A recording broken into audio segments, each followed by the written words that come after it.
Asadi itu memang sangat unik. Uniknya di sana ada seket bahwa tidak boleh mempelajari torekoh kepada syak yang lain. Artinya dalam arti sebelum dia mencapai khirqatus syarifah, udeng-udeng sing sangat bagus ya. Jadi keunikan daripada Syekh Hasan Asadili itu diantaranya sebelum mendapatkan ya mungkin semua torekot itu begitu tadi sesuai penjelasannya. Nah, saya pernah mendengar sebuah penjelasan bahwa besok di zaman akhir itu nasab akan terputus semua, kecuali nasabnya orang yang mencari ilmu. Jadi yang dianggap oleh Rasulullah itu yang pernah mencari ilmu, maka dia nasabnya itu diakui oleh Rasulullah. Nah, permasalahan sekarang kita kadang-kadang terjebak dengan mengagung-agungkan nasab. Itu yang kadang-kadang saya kurang setuju. Terlalu mengagung-agungkan nasab, akhirnya orang yang mencari ilmu itu menjadi orang yang gak minder gitu loh. Saya kok punya ilmu tapi nasabnya gak baik, jadi nanti kemungkinan saya itu tidak akan dianggap. Sebab ada pernyataan bahwa nasab yang bagus sekalipun dia bodoh, sekalipun dia jahil murakkab, tetapi dia lebih unggul daripada 70 orang yang alim. Itu bagaimana?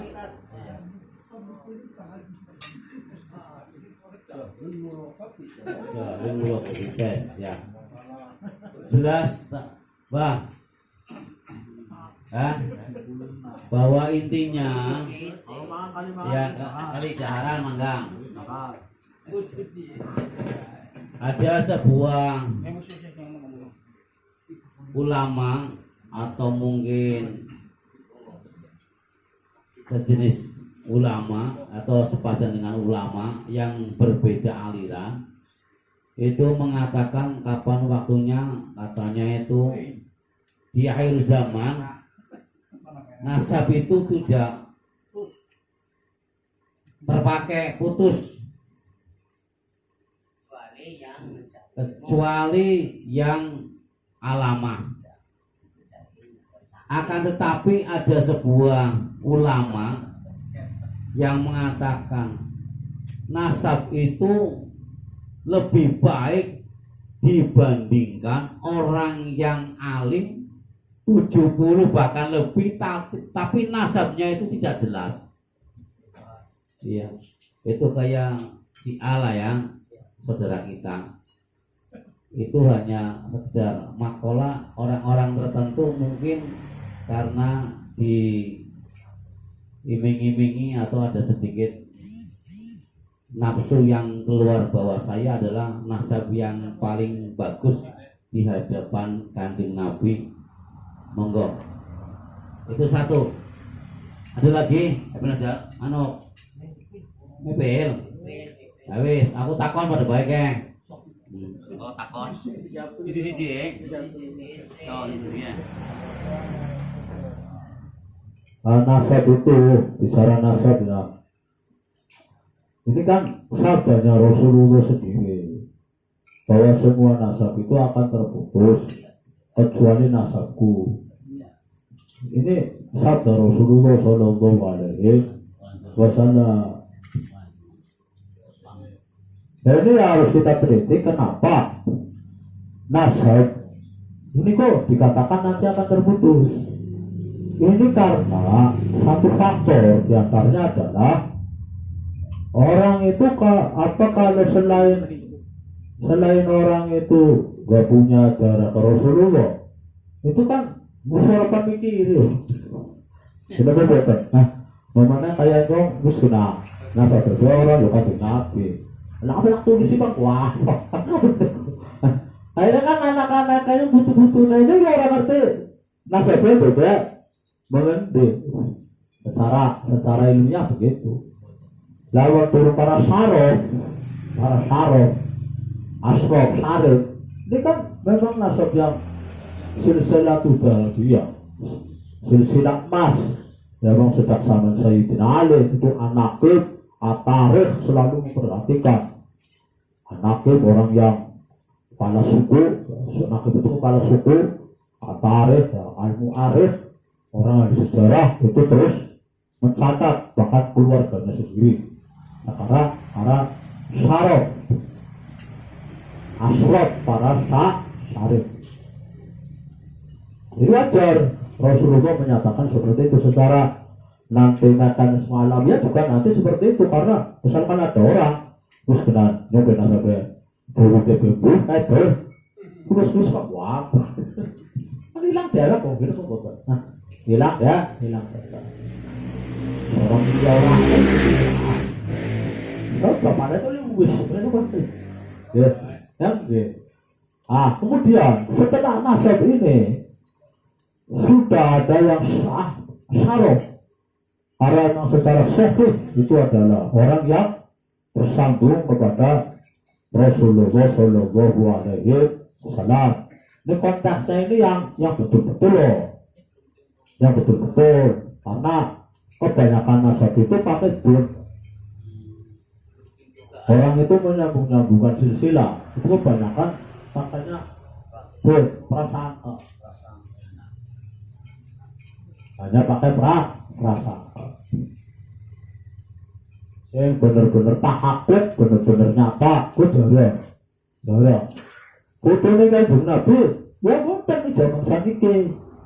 Tapi mayoritas pun nasab perkiraan. Sama maksudnya bener, nah. Persangkaan. Kadang-kadang kita bicara sampai turunan 5 ya kenal, terus nanti bisa di buku ada nama yang sama, akhirnya disangkanya oh berarti nyok iya kamar sudah ya mana tahu karena Ali bin Muhammad bin Ali bin Ahmad bin siapa apa ini bisa mana oh dia orang Ahmad itu berarti Ahmad dapat jualan juga ada baik. Itu namanya apa? Namanya persangkaan.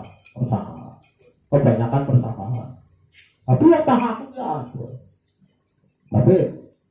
Tapi ya sedikit sekali lah. Dan sudah nas bahwa turunan Rasulullah itu semakin sedikit. Nah sekarang kalau memang betul-betul ada sing betul-betul asli intinya ya, karo wong alim luwih utama sapa?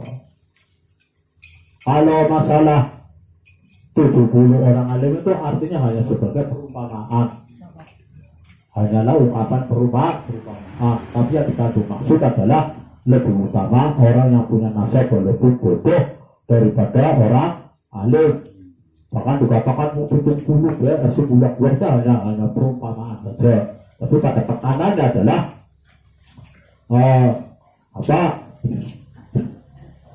keutamaan orang alim di atas nasab itu bagaimana?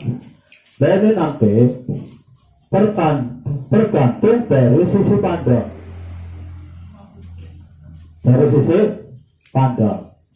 Kalau memandangnya itu dari sisi standar keilmuan, orang alim tetap lebih utama daripada orang bernasab, walaupun orang bernasab yang bodoh.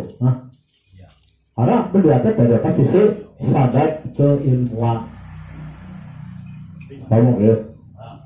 Tapi kalau melihatnya dari sisi akhlak, anak berdarah Kanjeng Nabi walaupun bodoh ya secara akhlak luar gue karena itu bodoh apa utuhnya Kanjeng Nabi Muhammad itu namun secara akhlak. Tinggal kita memandang sisi pandangnya. Bisa juga, tapi kan nggak bisa dijadikan guru. Maka nggak boleh mengatakan berguru pada habis berguru pada orang bernasab bodoh, itu lebih utama daripada orang alim yang tidak bernasab 70. Kalau bahasanya berguru itu salah. Kalau berguru itu berarti pengambilan sanad keilmuan. Kalau pengambilan berguru berarti itu pengambilan segi ilmuwan, ya jelas orang alim itu lebih utama orang berguru, ya kan?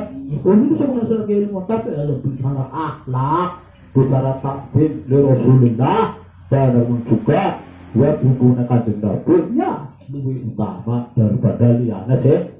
Butuh-butuhnya kanjeng Nabi. Dan tinggal kita memandangnya dari sini apa, gitu. Ya, ya itu. Berarti mudah-mudahan kalau memandang akhlak, karena itu beliau keturunan Nabi Muhammad, maka itu lebih diutamakan. Jadi kita bisa memandang dari berbagai sumber, baik akhlak, sanad, ilmuwan, dan lain-lain. Dan juga yang mengatakan itu posisi orangnya itu lagi sadar apa kurang sadar. Jika tidak bisa menjadi patokan bahwa orang yang alim 70 belum tentu semacam itu. Orang yang sanadnya nyambung ke Rasulullah itu baru prasangkaan yang prasangkaan. Maka kan orang maling batakon aku ke ngomong dewe kok takon ngomong takon bang biar pada ngerti. Kembali masalah toriko niku adalah jalan atau cara menuju ridho Allah Subhanahu wa Ta'ala, sedangkan caranya berbeda-beda, terutama dalam bilangan nafas zikirnya, sebagaimana dalam kitab Al-Fatawi Al-Hadisiyah, di antaranya thariqah zikir itu pirang-pirang. Jadi pertanyaannya, apakah thariqah zikir hanya ucapannya la ilaha illallah atau ada yang lain? Itu satu. Yang kedua, dalam susunan aurat thariqah yang biasa kita baca itu terdiri dari ada yang namanya istighfar, ada yang namanya tahlil, ada sholawat, dan ada ayat-ayat Al-Quran. Terus mengapa yang dicantumkan sanadnya paling utama kalimat thayyibah la ilaha illallah, padahal banyak sekali yang perlu kita kembangkan. Mengatakan bang, apa kalimat la ilaha illallah bang?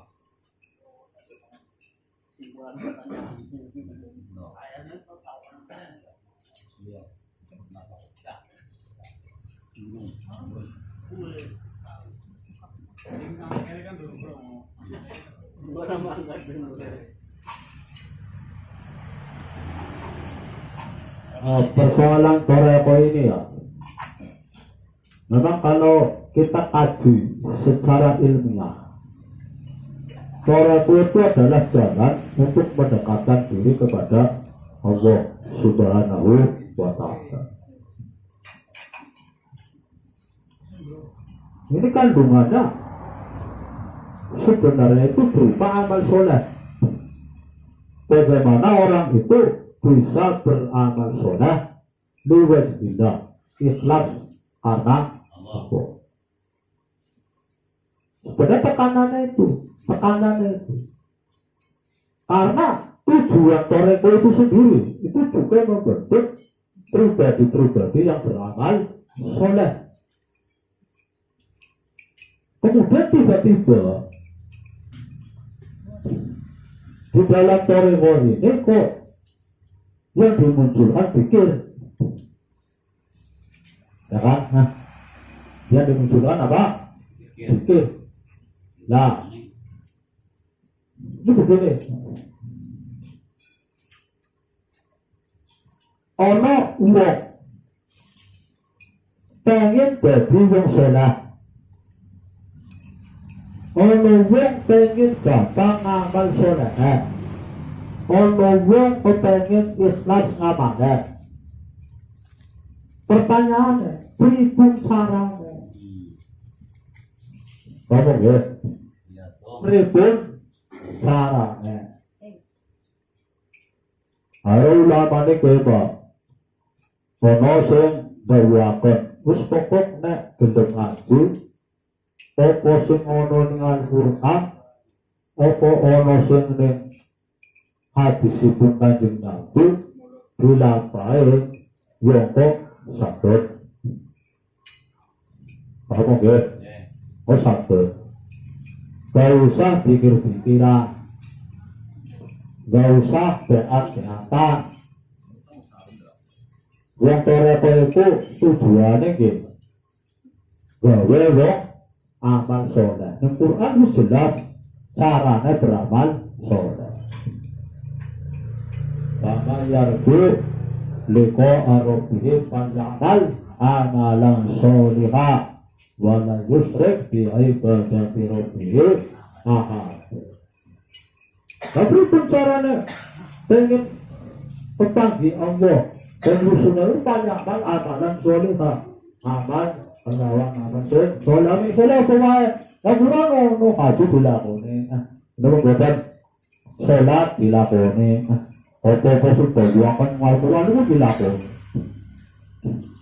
kita balik kali bau-bau pun Kanjeng Nabi Muhammad Sallallahu Alaihi Wasallam. Tapi sampun ibu dipraktekkan niku kan teori asalnya ngoten teorine ngoten doktore koyo ibaratnya dadi wong saleh yo carane lakone apa sing didhawuhaken Allah lan Kanjeng Nabi. Ya. Sebenarnya simpel apa kok? Sebenarnya simpel.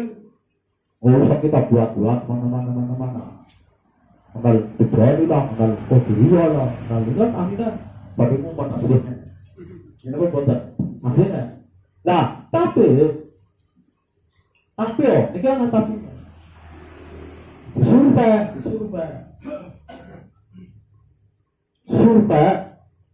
berhasil nopo betul. Kalau contohnya nyata, ono wong pang Jakarta. Sampai ngomong, terus pokoknya sampean, gimana? Etan jadi barang, di barang malu, pas malu, belum tunggu, udah kan? Belum, dia Jakarta. Akhirnya wong itu makan, lah barang makan, semua ini cara ngomongnya lembang barang Jakarta, kok nggak kan namanya? Apa betul? Sebelum barang Jakarta, banyak akan seperti lu cepul ke kader kok Jakarta. Lagi sami mawon. Tempat dadi wong kang saleh secara gampangan ya, cekap lampahin apa sing wonten Al-Qur'an, wonten sing wonten hadis. Itu betul. Tapi dipraktekkan akal itu gampang banget. Jebule akeh sing boten hasil. Kata sing boten. Akhirnya ulama niki boleh perhitung Quran itu jelas, hadis itu jelas. Loh kok akeh wong kang ora saleh. Akeh wong ora saleh. Terus kalau saleh, yo tetep ora saleh. Niki sebab wong itu ono pusate itu aktif. Itu pembuatan dari Kanjeng Nabi anak beljasati Idza solihat jasadu kulluh wa idza fasadat jasadu kulluh. Ing jerone awak niku ana mudha. Utawi kepel sing jenenge ati, nalikane ati niku bagus, ati jasad bagus. Nalikane ati niku rusak, jasad niku rusak. Oh berarti sumber sing berarti itu bisa nawe syariat jelas, Quran jelas, hadis jelas, mereka bisa melenggok di tengah-tengah. Oh karena bisa kerja kamu deh bisa kerja orang bener ati boleh nah saya ini kepripun cara supaya hati itu bersih kita sumbernya supaya hatinya bersih oke. Wong kang bisa aman sholat itu berarti kudune atine sih bersih. Pripun atine? Carane. Itu golek itu. Digolek. Sing pertama golek niki, masalah niki.